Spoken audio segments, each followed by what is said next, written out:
Okay, so once you've got your hand in the leash properly and the adjustment is medial so that you can get it with your teeth and everything is sitting comfortably, your next goal is to figure out how the heck you're going to swing this thing into the ice. Well, without a lot of words, let's just see what happens if I go like that. What does that look like? It looks like it's in the ice. Looks like it's even in a hole. Now, why'd you pull against it? Well, if you want me to prove to you that I trust it, I gotta pull on it. Oh, okay, sorry. Okay. Otherwise, you're gonna think me a joker. No, it actually works. So, what was all that? There was actually a whole bunch of different things that happened at the same time. That was not just a random blow. Okay. So, the first thing you want to remember with these things is they're precision tools to be used in a precision fashion. You don't just wail away. That won't work at all. No matter how tired or how numb or how frozen you are, you still have to go with precision. It's far better to warm your hand up, wait, and take one good swing than it is to take 15 bad non-directed swings, because you can't get them to go in otherwise. Okay? So you've got to be thinking about what you're trying to do. And what we're looking for here is, well, you tell me what you're thinking. This one's going to go in, it's not going to shatter. Yeah. This one's going to go in, but it's going to shatter. Because it's the bulge thing. Oh my gosh. That's yeah. simple, okay. But of course, now you made it safe now. Right. Now exactly. you can use if it. you hit it enough times, you can get anything you want. But again, I'm going to go up here. That's a sweet spot. Yep. Bingo. That actually broke all the way through. Go over here. Sweet spot. Go over here. We got a bulge. Oh, that went in. Now that was lucky, but you can see all the see the fracture lines there. A lot of fractures. So that would be a little spooky. But yeah, you're looking for a scoop, a divot, a flat spot, the top of a bulge, but not the outside of a bulge, because when you hit, you don't want the fracture lines to go to the surface. You want to get in someplace where the fracture lines don't make it all the way to the surface. So any of these places are great. And the other thing is, you don't have to swing very hard. That's plenty hard enough. Okay, bingo. That's all you need. Just enough for the tool to be stable. Okay?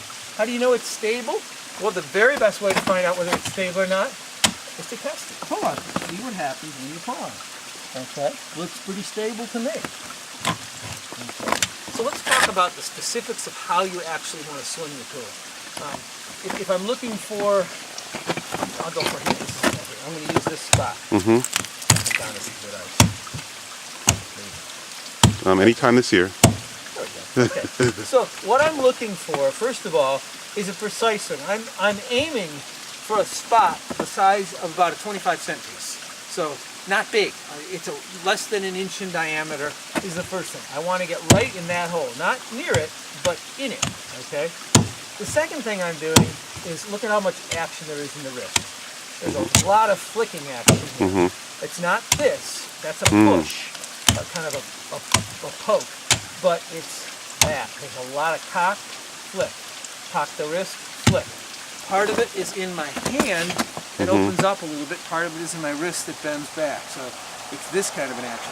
If you find that sometimes you nick your shoulder a little bit, that's probably a good sign. If you find you're doing this, that's not such a good sign. So it's not very much work to do this. You let the head weight of the tool take care of it, and it just kind of goes right in. It's not a lot of beating on things. So first and foremost, a flicking action. If you don't do that, sooner or later you're going to end up with the one thing you don't want to happen ice climbing, but it's going to happen sooner or later, and that is that you're going to get your knuckles caught between the tool, and there's no bulges here. You're going to get your knuckles smashed between the shaft of the tool and the ice before the pick reaches the ice, and it hurts quite a bit. And I hit myself like that maybe once every season or two. And you get some black and blue knuckles. Even with the gloves? Oh, yeah, and it hurts. I mean, it doesn't hurt a little bit, it hurts a lot. And they're bruised for a week or two. But that's just the way it is. It's bad technique. The more you use your wrist, the better. So, anytime you're on a bulge, you gotta watch for that. So, fortunately, this is not too bulgy. But at any rate, so when I go forward like this, I'm looking at exactly where I'm going to place my tool. And if the ice is even the tiniest bit brittle, I'm going to do this with my eyes. I just kind of squint a little bit, because sometimes, especially on a cold day, you'll have little tiny shards that'll get behind your glasses. And it just, it's not going to poke your eye out or anything, but it's better than having those go in your eye. You just keep your eyes squinty. On normal days, you don't usually have to do that if you wear eyeglasses. And if you don't wear eyeglasses, you better get yourself some sunglasses or something, because you're crazy to climb ice without something in front of your eye. People do it all the time, but I don't think it's a good idea. I think it's nuts. So, mainly because I've had no choice except to learn how to do it with glasses, because I can't see at all without them. So there you go. Anyway, the way that you hold your hand, there's a couple different ways you can